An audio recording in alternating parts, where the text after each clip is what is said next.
anciens, en tout cas, chez nous, partout dans le monde entier, on a vu que tant que tu as l'ongio, bien, prophète, comme si tu as commis comme une petite église, tu as commis donc, prophète. Vie de l'église, tu as commis wapi. La mauvaise question, tu as commis wapi. Vie de l'église. Sango Oyo a dit Niabala, mais la bino Namboka Oyo. Sango Oyo Jacques Verneau à Bundela. Sango Oyo Kino Lelo Kelani, papa Kelani que je salue en passant, Koko Nangai à Bundela, Kino Lelo a commis Mobangé, toujours na Bible na monoko et la parole pure. Sango Oyo Neema Sikatenda a memela biso na mboka Oyo. Sango Oyo Mbia Mulaya a memela biso na mboka Oyo. Tokomi wapi. Lecture na ezalini par rapport à la vie de l'église na ngonga otozali. OK. À la lumière la parole de Dieu. À la lumière la parole de Dieu. 2 Timothée chapitre 3, tu vas partir au premier verset. Torotanga. Ngana otanga. Otanga parce que 2 Timothée chapitre 3, tu vas partir au premier verset. Na moni ozala yangonde ça peut aussi et ko fongola biso. Oui, et ko fongola biso directement pour que tout le monde la Bible. Oui. 2 Timothée chapitre 3 verset 2 Timothée chapitre 3, tu vas partir au premier verset. Sache que dans les derniers jours, il y aura des temps difficiles. Voilà. Car les hommes seront égoïstes, amis d'argent, fanfarons, hautains, blasphémateurs, rebelles, et leurs parents ingrats et irréligieux. Voilà. Bon, Tosuka, dans le premier verset, et oui, début so. Awa, Timothée d'Azoloba. Avant Timothée Loba, surtout dans Matthieu chapitre 24. De là où Makamonio sur Christ a Azobi Mamati na montagne Olivier. Et Christ directement a bandi Koloba pour expliquer Batou comment on attend de la fin. Quels sont les mouvements, quelles sont les conséquences. Ça dit même aussi Christ avait déjà prédit cela. Christ il savait que tant autozan on sikoy. Et comment? Il y a un dans les derniers jours. Abiboy, ndenge frappe ezaki na Noé, jugement wana, comme on dit que ça sera comme le jour de Noé. Tout à fait. Les gens mangèrent, voilà, alors, tout ce que nous sommes en train de voir dans ces moments, et ça pour que l'accomplissement écriture est kokisama. Parce que si réellement ça m'a bérité, on côté dans la distraction. Non mais attendez. L'accomplissement de la parole de Dieu. Oui. C'est sur base, il y a vie quotidienne, nous vivre, ou bien nous attendons que non, il y aura un Christ qui va apparaître. Comment vous pouvez expliquer cela? Non. L'état que nous sommes, ils ont été à confusion. C'est-à-dire, Bible le Bible, même aussi, Élie, ça séduit.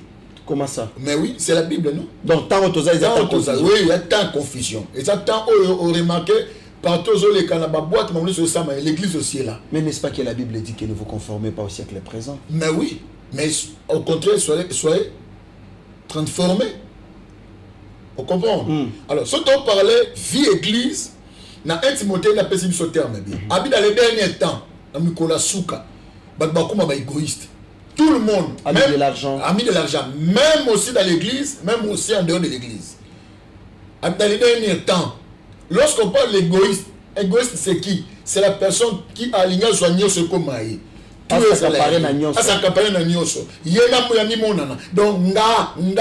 c'est ça. Donc, tout ce que nous sommes en train de passer dans c'est le temps et l'enlèvement de l'église. L'église, c'est comme on compte dans le temps du soir. Mais comment cette action va se produire? Et que ça, les manamosuni, ou bien par les actes, au salimabe, au lonimabe, au boukaki, au lonaki, comment on appelle? Au lonaki égoïsme, au bouki égoïsme. Ou bien que la kenot, au fandi, pas, yesoye malamo yoke. Non. Matthieu chapitre comment 24. Ça va se passer? Je vais lire le livre de Matthieu chapitre 24. Les lois, ils avaient toujours sondé par écriture. Pour Matthieu chapitre 24. Marambozo les Ganambo Canabiso et c'est le livre Matolobe. Matthieu chapitre 24 verset. Na moni 7. Bon, un peu la première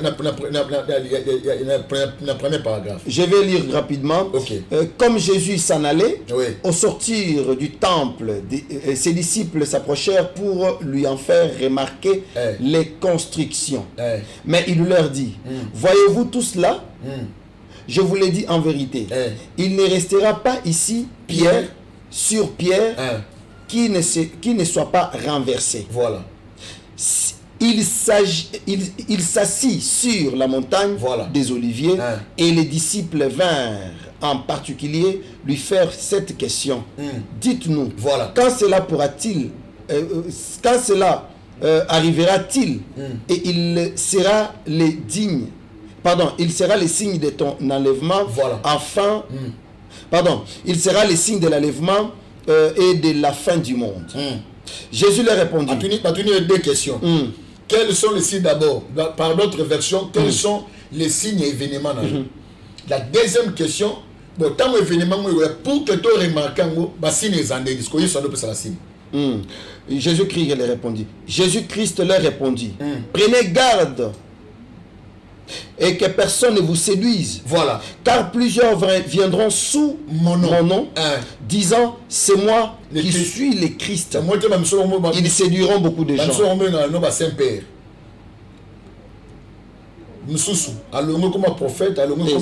C'est là. Bas Saint-Père. Voilà. Qu'est-ce que vous voulez dire par là? Christ a le bien ou bien. Tout ce que nous sommes en train de parler, présent par rapport à l'écriture. Et il dit, j'ai lu quelque chose qui m'a intéressé. Vous entendrez parler de guerre et de bruit de guerre. Gardez-vous d'être troublés, car il faut que ces choses arrivent. Mais ça ne sera pas encore la fin. Une nation s'élèvera contre une nation et un royaume contre un royaume et il y aura un divers. Un divers lieu, pardon, il y aura un divers lieu des famines et des rassemblements de terre et des tremblements pardon de terre. Tout cela ne sera que le commencement des douleurs. Alors on vous livrera au tournement. 24 dit 24 dit car il s'élèvera des faux Christ et des faux prophètes. Ils feront des grands prodiges et des miracles au point de séduire s'il était possible même les élus. Voici, je vous l'ai annoncé d'avance. Si donc on vous dit, voici, il est dans les déserts, n'y allez pas. Voici, il est dans les chambres, ne les croyez pas. Car comme l'éclair part de l'Orient et se montre jusqu'à l'Occident, ainsi sera l'événement du Fils de l'homme. Tout ce qui est juste dans 24, point A. Disciple, il y a Yesu. Parce que Matthieu chapitre 28, verset 18 à 19, allez partout prêcher la bonne nouvelle. Faites des nations les disciples. Faites les nations faites les nations mes disciples. Mes disciples. Pas les disciples des pasteurs. Pas les disciples des prophètes, mais les disciples de Jésus-Christ. Attendez. N'ayez toza awa. Dans nos églises, s'il faut parler, faire mention aux disciples, pasteur Bayakate former des disciples, mais ils forment les disciples de Christ. C'est ça leur mission qu'il a été confié. Christ avant qu'il ait, dans Matthieu chapitre 28, avec des disciples, dans une station, à nous expliquer, pas, et pour la mission d'aller. Aller partout, dans l'extrémité de la terre. Je bénis Dieu, il y avait un boxeur dans le combo à Bakole. Arabie Saoudite. Dans l'Arabie Saoudite, c'est Mohab. Mais musulman. Mais il a mentionné le nom de Jésus-Christ. C'est ça, Bishop pasteur. Il faut que ça y est sur la totalité. Ça dit, Bishop pasteur, ça dit. Donc, le bon a bisoté, mais pas mon aïe. Mais comment présenter biso batalit, bakabal juif, comment présenter biso bakroix. Non, avant tout comment parce que toujours sur la lobby c'est le moment très important. Au batonio se faut pas comprendre parce que l'ancienne logique de l'église, l'originalité de l'église apparemment toujours perdre yango. Yango na loba qui le na robenga mpakate na robenga elenge. Kolanisama na Bible, selon ce que Paul dit à Timothée, 1 Timothée 4, 11 à 12, qui nous dit que personne ne méprise ta jeunesse, mais sois modèle en parole, en pureté, en foi, en charité, en conduite comme il a épinglé là-dedans. C'est pourquoi tu les gars qui t'osent élenguer nano. Toi, mais qu'un peu là. Que pense la jeunesse? Parce que c'est cette génération qui est victime de ce que nous venons de lire dans le livre de Matthieu. Voilà. Merci beaucoup. Il faut que la jeunesse, il faut la frapper par le diable. Selon Actes des Apôtres, chapitre 17, verset Actes des Apôtres, non, Joël, chapitre 28, et aussi Actes des Apôtres, et que non, dans les derniers temps, dit Dieu, j'ai parlé mon esprit sur toute chair, voilà. Prophétiseront. C'est-à-dire quoi? Comme que le diable avait déjà compris que la promesse est pour la jeunesse, le diable aussi, à côté de la jeunesse, pour sa jeunesse. Parce que jeunesse, c'est ali tamo makileza moto moto. Jeunesse, c'est tamo mundo solinga mimonana. Jeunesse, c'est tamo mutanyamo ya omoni le ba pasteur de ba jeune. Omoni ache mutu kerli, aba pasteur jeune, ache ningo lobike ba évangile biso ba papa kelani parce que na jusqu'à présent ba père à réveil. Maintenant, quand on parle même, voilà, Toko Takawana Malamokoto expliquer parce que c'est ce qui est de l'actualité. Non, il y a des Zolobama Mingi. Sauvons quand même l'image de ces temples des dieux. Merci. Tokyo Olobi Makamomo Mingi très important qui justifie également période où tu allais lire que Tokomi Pizza na temps ya suka, Tokomi séduit, Tokomi na deux et si ka toyo kamukusa koyoka liloba nzambe mais so Tokomi kamukusa ko sala mabe mabe komi mingi et kotiti na kati église. Au regard ya makamunyo sozo le kana temps oyo na église de réveil. Nous avons vu Papa Kelani et Aïdi Niabala. Jamais Toyoka Bango Kouswana. Jacques Vernon. Il y avait trois. Voilà. Papa Kelani, Jacques Vernon et Aïdi Niabala. Totikala jamais Koyoka Aïdi Niabala Telemi à lobby que non, moi, c'est moi qui ai initié ceci. Parce que les lots, bah pasteur est belé à génération, bah père spirituel na Bango, soit c'est Jacques Vernon, soit c'est Papa Kelani, soit c'est Moïse Aïdi Niabala. Maintenant, quand la lelo batoko c'est comme beta na tolo que bisonde ba père il y a église des réveils bisonde ba père beaucoup mon attaque que ils a usurpation du pouvoir bino ba disciple na bango o ba benga ba père bino ba disciple na bango. Vous ne voyez pas que il est temps que bo fongola misu bo fongola l'église le peuple de Dieu misu que boza ba disciple nzambe eno ya ba père wana.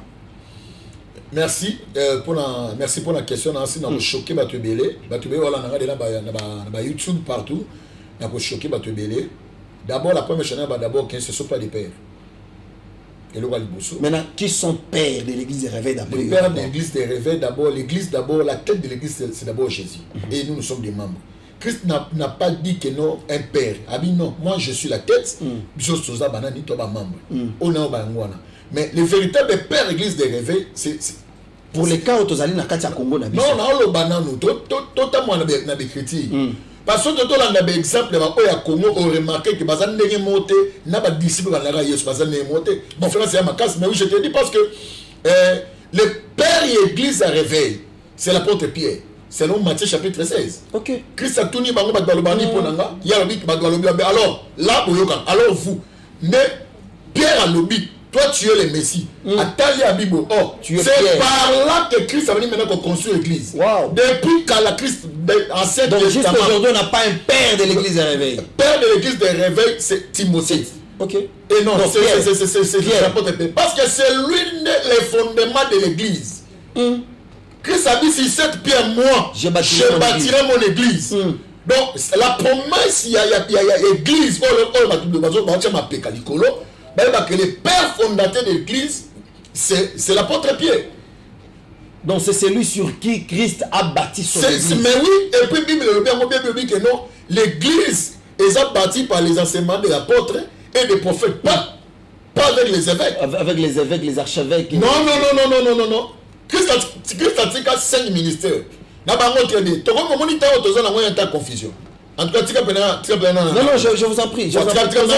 Mais voilà. On a reçu la temps où on va mettre en confusion. Tous à la canne à Katalino. Non, comme il m'a dit, banda. Voilà. En tout cas, Koloba père. N'a pas voulu les autres côtés dans la église de réveil parce qu'ils n'ont pas compris le message. Ah, tu fais partie aussi de Batou, au bazar, dans le groupe Wana. Non, non. il y a il y a Éphésiens chapitre 4 verset 11. C'est la totanga elle a oui lobini. Elle y a 1 Timothée chapitre 3 verset 1. Ah bon? Parce qu'elle dit c'est là non. Merci. Elle y a liboso. 1 Timothée. Éphésiens chapitre 4 verset 11. Éphésiens chapitre 4 verset 11. Chapitre 4 verset 11 qui dit, je vais lire. Le totanga la Bible. Le examen ramuté qui on totanga la Bible. Éphésiens chapitre 4 verset 11. Il a donné les uns comme apôtres, les autres comme prophètes, les autres comme évangélistes, les autres comme pasteurs et docteurs. Qui t'a lancé pour le perfectionnement des saints en vue de l'œuvre du ministère et de l'édification du corps de Christ. Jusqu'à ce que nous soyons tous parvenus à l'unité de la foi et de la connaissance du Fils de Dieu, à l'état d'homme fait à la mesure des statures. Non. C'est-à-dire pour reconnaître le Fils de qui? De Dieu. De Dieu. Pas pour reconnaître les archibishops. Pas pour reconnaître les grands pasteurs. Pas pour reconnaître leurs connaissances. Donc, bisognos aux entours.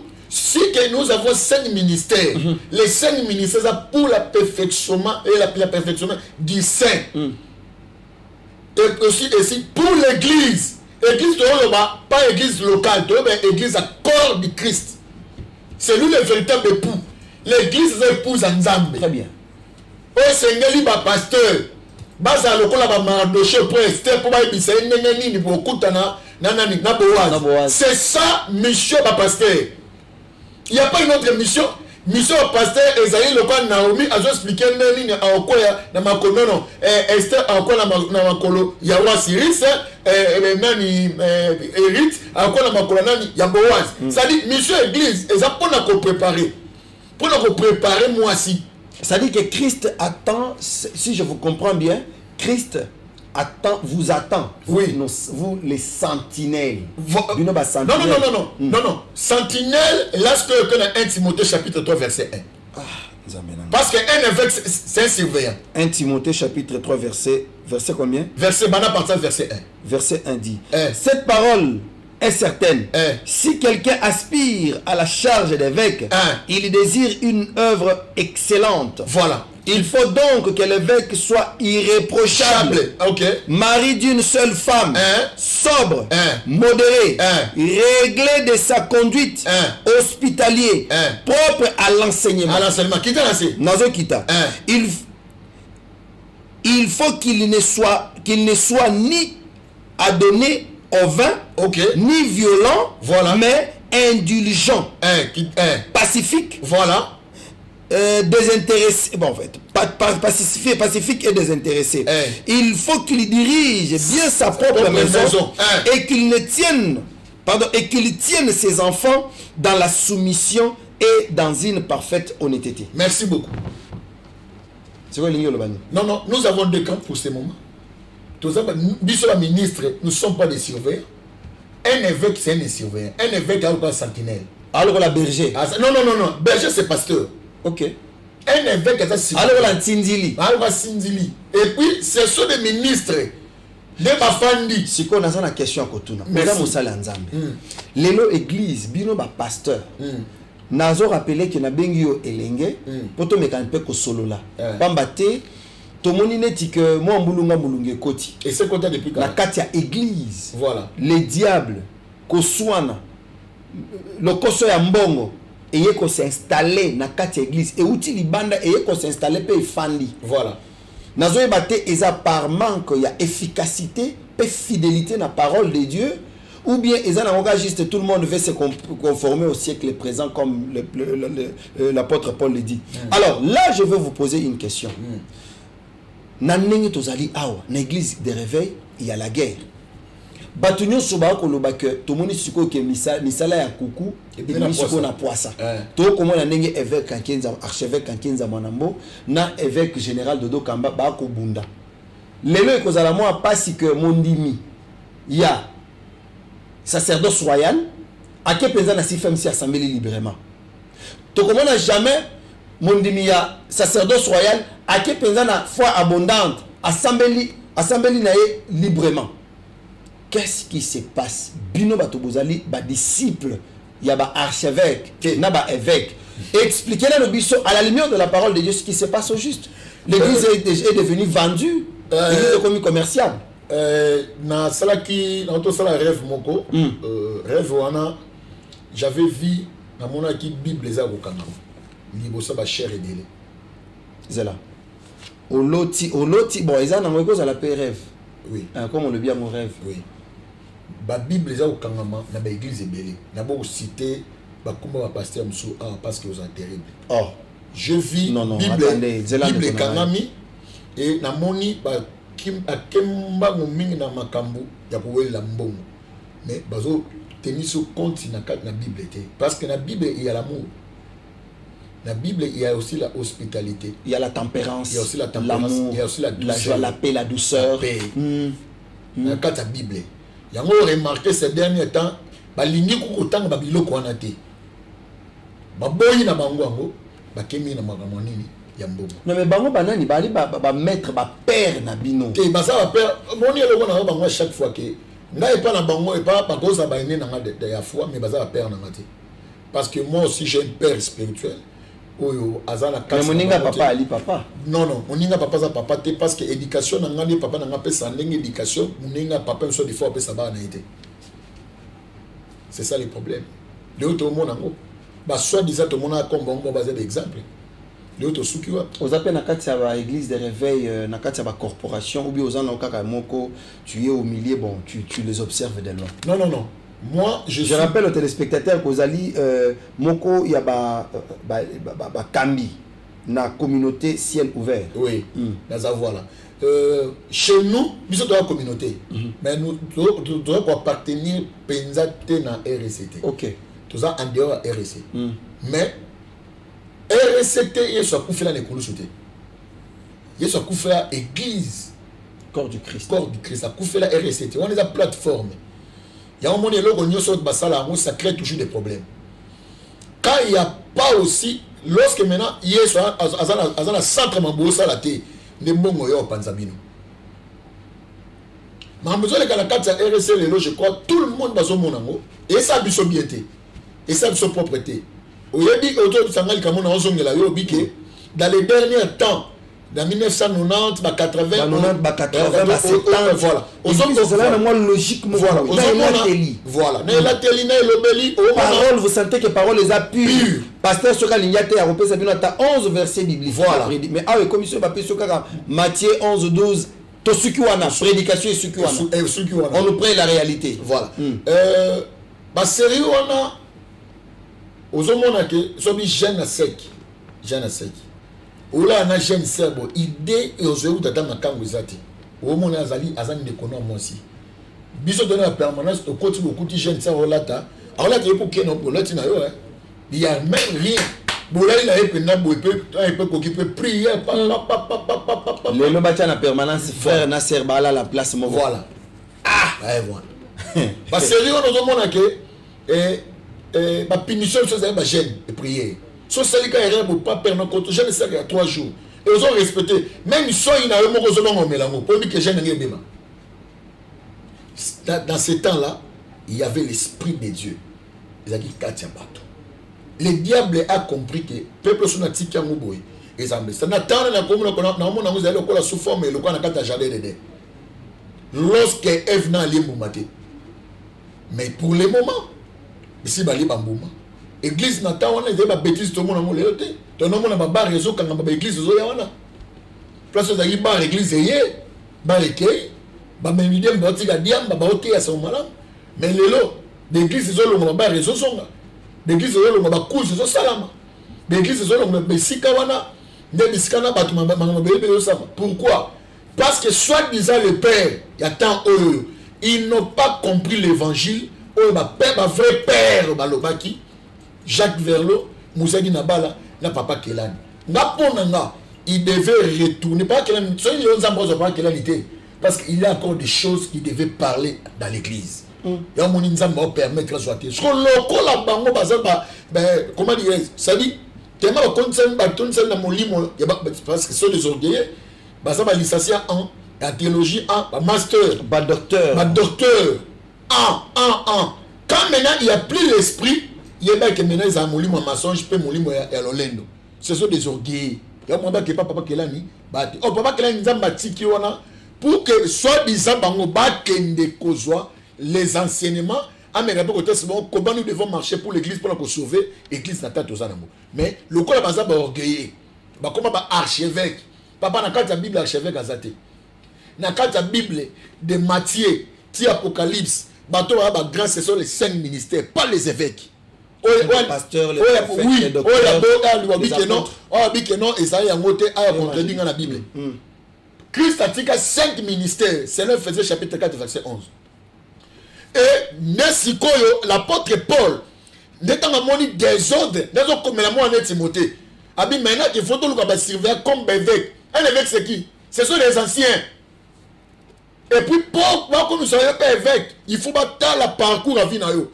Il faut battre la ndaku na yo. Il faut battre la conduite na yo. Parce que oui, nzamba ben ngai, mais ndaku na ngai, nzamba ben moi non, il y a un évangéliste moi le que moi na yo sala rap. Abi que non, Dieu a convaincre que moi je suis un arabe. Ça c'est quel Dieu? On a dit nous. Il y a un étindio pendant nzamba elio na pongia ebicho ke ba Bible belé au kangama. Mais Bible ça ko kangama. Le kangama donc moi na Bible est ko kangama. Bible ya Yesu. Parce que comme Yesu ça sauté. Comme toi il goza comme ba démon de poursuite, ba démon d'accueil. Bah des mots de contrôle, bah des mots de territoire, bah des mots à venir, bah des mots à famille, bah lien, bouka, salaboye, où est Christ? Christ ça. Tant Yesu ça té. Quand maintenant va passer par mon compte la makambo ça ma lelo. Yesu ça longwa, bah des mots de puissance. Bible dans Romains chapitre 2 verset 1, il y a aucune condamnation pour ceux qui sont en Christ. Tout. Quand Christ est là, il n'y a plus de condamnation. Le combat est là. Mais nous ne devons pas te retomber là comme on minga bademo te meto tomber là comme Yesu. Très bien. Bible te le bien mo. Mais comment bademo pourquoi on dit bademo comment on tanga mami na carte d'église par rapport que Christ a tanga mami na carte d'église. Alors, on va place à Yesu. Mo bali nini ko linga ke moi ça betre toujours ma solo mba na kala. Mo bali nini? Ngai na yo na pona bala yo, mo zo betre ma solo mba na kala. Voilà pourquoi lorsque tu entends qu'on paye vous allez balayer ma famille nabino, on a ma démon famille nabino. Maintenant, au coup de la mobile, il y a un objet qui est ma solo. Il y a mobile non kala. Qui est le diable? Est-ce que mbala non c'est pénamo? En réalité, la vérité, c'est Christ n'est notre épouse, notre époux plutôt. Nous sommes les épouses à Christ. Il faut tout tomber là parce que il y a ça c'est ça. Mobile papa n'a pas ce qui est clair. Mobile ndongo zana on a habité sur balate aux 8 mois 6 mois ils ont préparé pour parce que l'église a une préparation parce que non il notre dans mariage mais ils ont préparé moi si ngo mais un monsieur fan bo sur la boy avec le solo à kala ali et puis John no kabela ngala John za bien na habité au bala moi si ngo et aux a passé mais pourquoi biso te au lieu de tout ça église tout est abattu sur l'enlèvement. Tout est abattu sur l'amour de Dieu. Babi hospitalier. Pasteur Nini Oloyo, ça tient ya offrande ya au monde. Dimanche, à tous les bandiminaye. Nana osa yelo côté. Babi ni hospitalité. Ils ont Bible zangate. Moi j'avais vu, il y a ils ont un pasteur mon alimité, c'est mon ami, dans tant comme on a eu, Joël Francis Tatou. C'est un ami. Maman moka utaka kokolobo kone katana. Léon a aussi dans le bango à la nango directement. Maman a abeta, ça fait 2 ans à l'ouakuta un Joël Francis Tatou bacheka bakoka jambe. Je te dis 2 ans. On a par ceinture. Ceinture et à Joël. Joël Francis Tatou. N'a pas naïe, n'a pas saka n'a pas bimia kei, de gare à zo bima zo bisake papa kei. Donc pour eux, ministre Wazali Kolo, ne va s'asseoir au côté ça y est. Mais babi som so quand la mutu gâté moi côté chose zate. Maman la nuit là, to bimina maman wana. Abi, je fais 2 ans. Fana kuta na papa Joël Francis Tatou. Mo ba nanga kufa. Na na besoin ko. Maman wana, je connais bango lelo. Lobo ko maman ni katana. Abi papa, na lelima mi so biminga. Na zeli ka quelque chose. Abi papa na zonga ka kokolo. Bana bali le côté. N'habite dans souka ndenge nini. maman ya to ken wana ngape likoloza ovimba parce que to kutana jouer photo so maman to matia inde ti to komena na coin na zumbo na zali na ngomona tanga motete na sena pesi ya bia papa nzamba pambola ngana kei. Est-ce que hospitalité ngona? Est-ce que le lobe église? Est-ce que bazo ba beta ya ba fidèle au non bazali? Est-ce que bango ba miso bazali wa limiter? Est-ce que ça zo de temps? Attends la gars limité, azo déjà ta qui t'entend qui sait ce église na ta qui sait attends neni évolo. Ah c'est tout qu'on a rebeta les soloté qui est-ce que papa tout bien côté est-ce que il sait le bas que bon na ndenge mo malamu na fani bon ba parler biso c'est hospitalité bossa la ngano baba to ba sala raté to ba maman baba veuve ba orphelin ba na bossa la ngapa bo la plupart des pasteurs les font non banane ba pasteur monsieur Sebelé comme banane pas frère je prends l'exemple du pasteur Vassila voici l'homme voilà manza ma pambolé. Parce que c'est un exemple, il y a un niveau au Saranate. Là, on encourage à c'est un homme bien.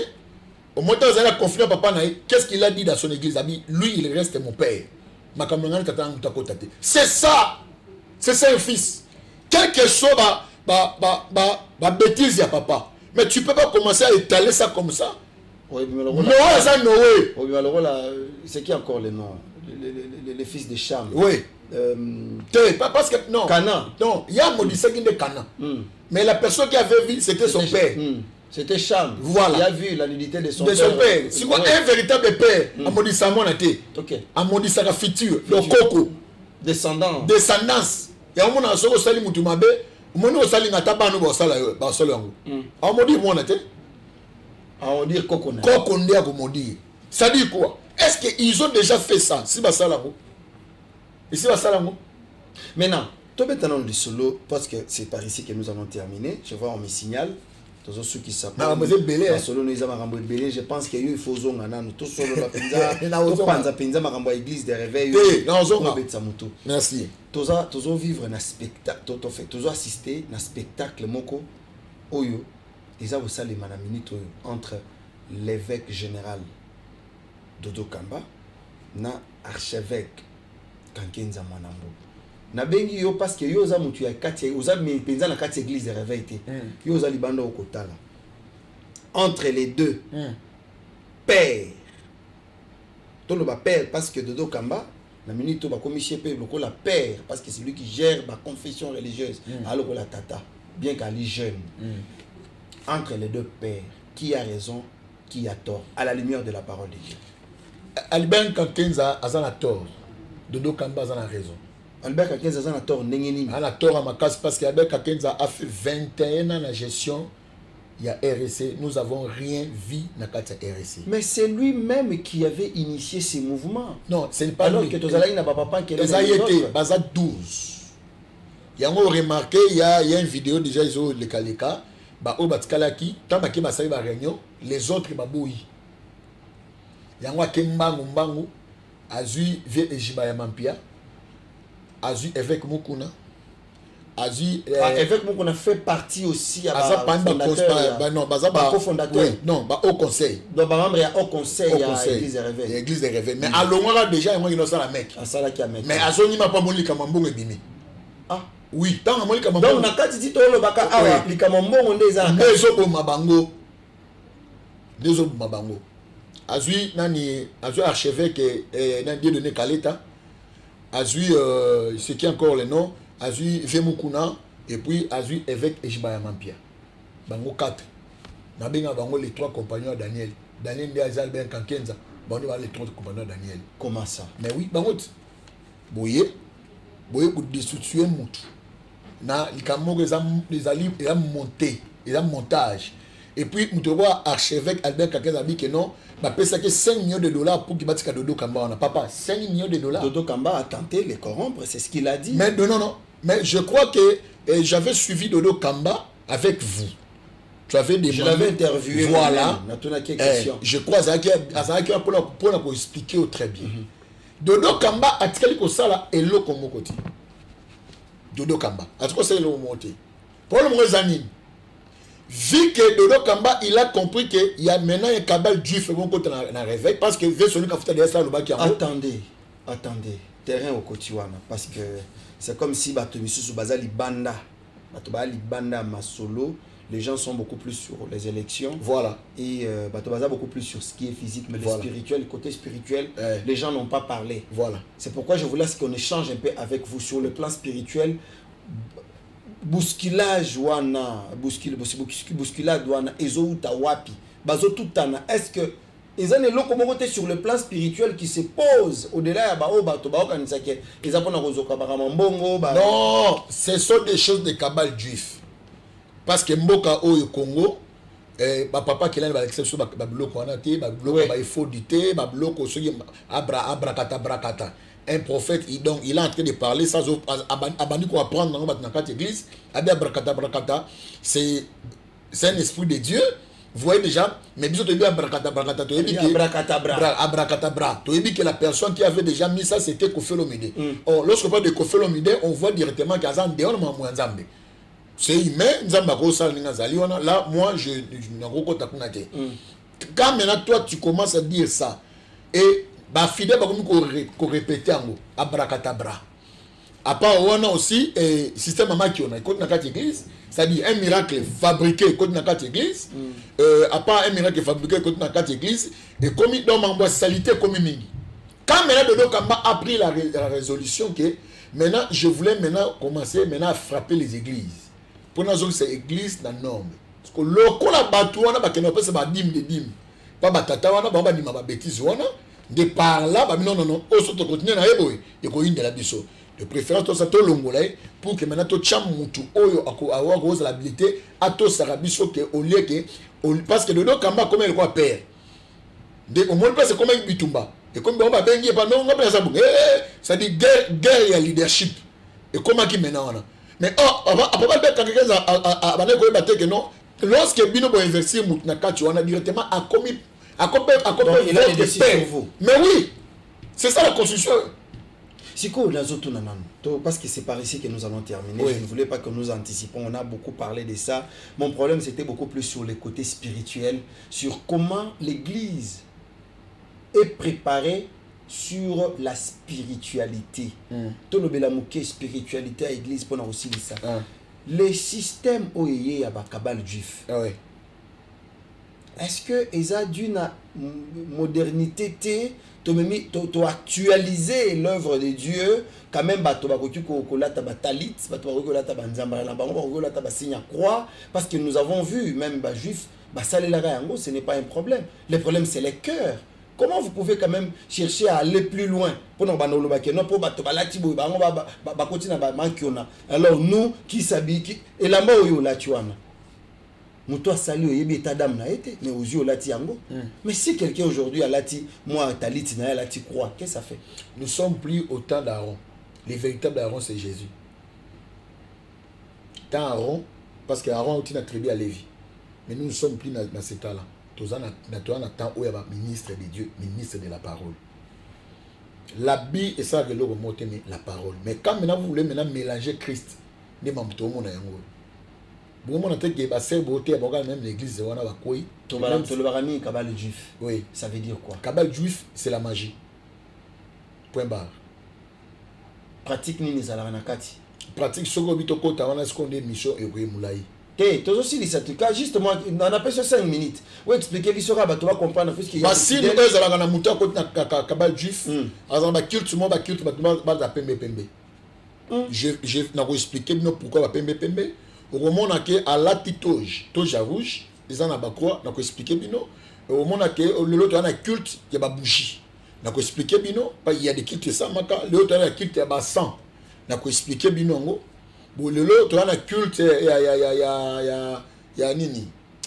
Il y a encore il y a beaucoup de choses. Donc n'est tous abo ceux qui boquent dans l'église. Oui. Bah il suffit que tu as une activité. Oui. Le dernier jour, tu as pembe. C'est Kabal juif. La Kabal juif, c'est-à-dire, yebi nani oyo za ko invoquer na tawana. Il sait pourquoi. Tu as un séminaire, tu as un mouvement d'intercession pendant une semaine. Le dernier jour, le bibo me ma baju rouge. Baju rouge. Bo me ma baju na kati ya milangi. Na kati ya milangi. Na Kabal juif. Non, on a Kabal juif té. Non. Bah parce que ce que moi ni que comme il y a le mot Arnoël. Chaque fait, il faut savoir c'est qu'il y a un système. Dieu, notre Dieu a plusieurs facettes. mais basi na Kabel Diouf na pesi noka yango wana basi na pesi basi na ko revenir ndenge toza awa oui to sali séminaire na suka to lati pembe to adorer déjà Kabel Diouf donc c'est oui automatiquement pourquoi pas comme ça mon na pembe révérend monsieur Sidi. Merci beaucoup. Et monsieur Sidi. Merci. Fidèles téléspectateurs, nous sommes à la fin de notre entretien d'aujourd'hui. Vous-même, vous avez écouté, ça ce n'est que l'avant-goût, parce que je vous promets que dans les tout prochains jours, nous serons avec lui. C'est un jeune lion, je dirais un jeune lion qui vient aussi pour s'imposer et éclairer les ondes d'ombre à la lumière de la parole de Dieu. Dans Makambo est-elle église. Lui, c'est le prophète Samuel, Eric Kassongo Mouleba.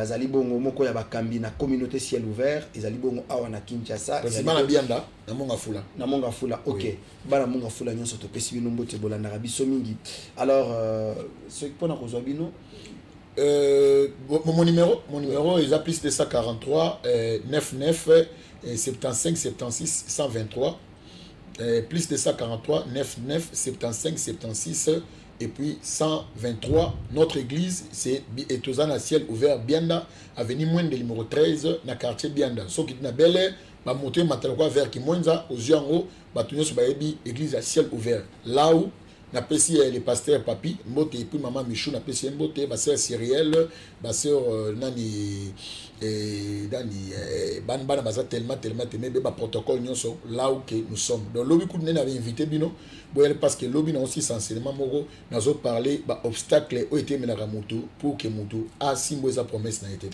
Merci beaucoup prophète Samuel. Totikala branché na Tokomep télévision bolanda émission tozali en direct na Tokomep télévision chaque jour à 18h juste Tobandi et chaque samedi pardon comprenez Daniel me dérange chaque jour chaque samedi pardon à partir de 18h juste Tobandi et rediffusion dimanche na 7h juste. Donc né toza abolanda bisolobi na tongo en rediffusion qui mena mabota na bino na pesika ka merci une équipe technique et rédactionnelle Didier Kikou azala kiona na supervision ya émission mokolo ya lelo Manix Kimbolo asimba kibongo réalisation pe montage ya manaka na biso honorable Eliezer Tamampochi Charmant azali bongo na coordination Pambate c'est lui qui coordonne cette émission pour le bagi que sengeli ko pesa ba chrétien espace pour que va s'exprimer ba sololaka ce sont des gestes alloués Pambaté, tout politicien, mais